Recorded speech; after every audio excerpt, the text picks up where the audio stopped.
Latinos, Hispanics, whichever term you want to use, has become the fastest growing minority segment in America. And they're growing much faster than blacks or Asians or any other of the non-white minorities. And the Hispanic vote is very, very important. So the question is, they have a tough decision to make in the 2012 campaign. Should they continue supporting President Obama, or should they explore the Republican presidential field? John Jessup has an analysis of their dilemma. The national landscape is changing. According to the 2010 census, more than half of the country's population growth was due to Hispanics. Arkansas, Alabama, Georgia, South Carolina, Tennessee, and Kentucky saw their Latino populations nearly double in the last decade. Researchers say by 2050, the majority of the country will be comprised of minorities, with Hispanics making up nearly 30% of the population. Historically, Latinos have aligned themselves with Democrats, but the unemployment rate in the Latino community is about 11%. Hispanics are hurting. Right now we need to get this jobs plan going. This will help 25 million Latinos just in terms of getting tax credits and putting people back to work. And Republicans see that as an opening to gain traction with Latino voters. Even though a little bit more of the majority identify as actual Democrats, when you ask about the specific issues, they all trend conservative. So we're talking about issues on the economy, smaller government, even religion. While the majority supported President Obama in the last election, his approval rating among Hispanics has slipped. They're very disappointed, and even Democrats and liberal Hispanics are very disappointed with the president as well. The White House is taking note. We know life hasn't always been easy for Latinos in this country, and still isn't. The land of opportunity hasn't always been the land of acceptance. And we're still climbing out of a vicious recession. And that recession hit Latino families especially hard. And when you lend your voice to the cause of immigration reform, I am listening. John Jessup, CBN News. Well, joining us now is Reverend Samuel Rodriguez. He's the president of the National Hispanic Christian Leadership Conference. And it's a pleasure to welcome you back to the 700 Club. Great to be here. Thank you for having me. What are the Republicans doing? Are they alienating Hispanic or Latino? What do you want? Is it Latino or Hispanic? Which is the best term? Oh, either one will work. Either one, okay. But even, by the way, the very term Hispanic speaks to the conundrum with the Republicans. We are Hispanic. Yeah. 2 syllables. His and panic. Okay, Hispanic. So the way that I phrase it is, we're his, capital H. Okay. I think we may very well be God's panic to the kingdom of darkness in the name of Jesus in America. Hispanic Americans are conservative, yes. Socially conservative. Ronald Reagan had it right. In 1986, he said Hispanics are natural conservatives, traditionalists. Yes. 44% of Hispanics voted for George W. Bush in 2004. Mm-hmm. Hispanics are a pro-life, pro-biblical marriage community. Yes. Republicans alienate Hispanics by a de facto endorsement of rhetoric on the issue of immigration. I think Hispanics are committed to securing the borders and stopping illegal immigration. But the problem is some of the polarizing rhetoric and legislative initiatives coming out of states alienates the community. Give us some of the things that are coming out of Republicans' mouths. What do they say that gets the Hispanics on edge? Well, a couple of things. One of them, some of the jokes out there about electrifying fences and what so.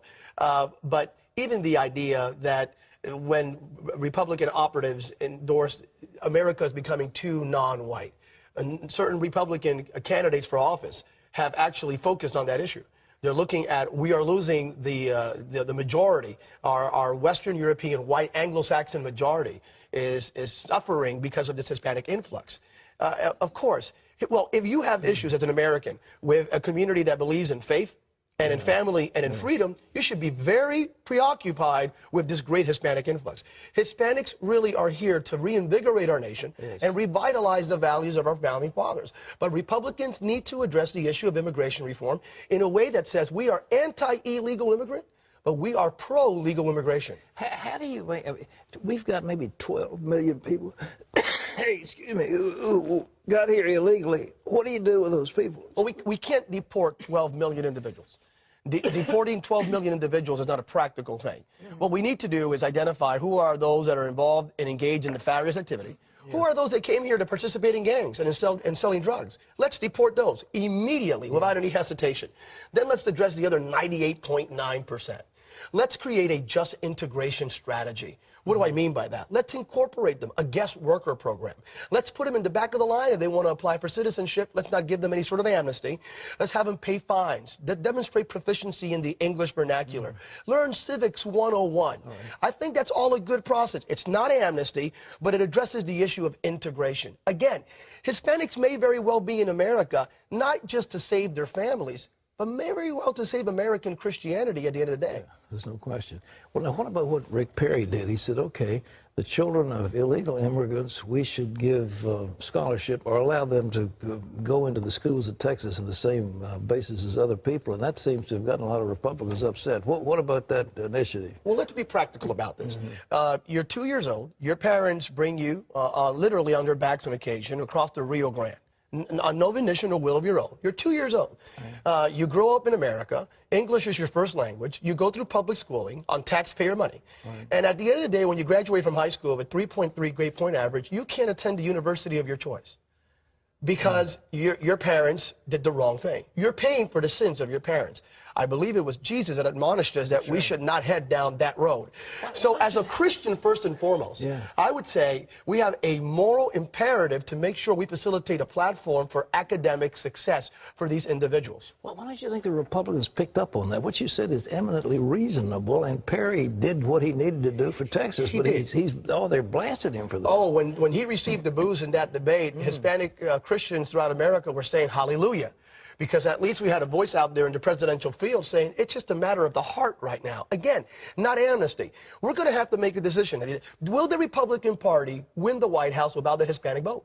The answer is impossible. That's right. Florida, Colorado, Nevada, New Mexico. If Hispanics turn away from Obama 3 to 4 to 5 percentage points, the Republicans win the White House. Republicans are sacrificing the Hispanic vote on the altar of political expediency. They're looking at short-term viability versus long-term sustainability. Republicans are going to have an epiphany, a road to Damascus experience. Can they serve as a majority party without the Latino electorate? Impossible. Well, when you've worked in Latin America like I have, and I've met so many people, these are our brothers and sisters. These are our, I mean, they're as close to us as anyone else. It doesn't matter about the fact they've got a name different, it's not Anglo-Saxon, or they speak a little different language, or their skin's a little darker. These are our brothers and sisters, and we feel that way. And I don't know why the rest of the Republican Party can't understand that. I think the Republican Party needs to understand that in order to have a viable conservative movement, if they are committed to conserving a pigmentation, a color of skin, then let's do away with the Hispanic vote. But if they're committed to conserving the values of faith, family, and limited government, they need the Hispanic electorate. At the end of the day, the Hispanic electorate may be the salvation of the conservative movement and of the Christian church in America. I buy that. Thank you so much for being here. Appreciate the work you're doing. Thank you for having me. God bless you. Ladies and gentlemen, listen to what this man has said. I agree with him totally.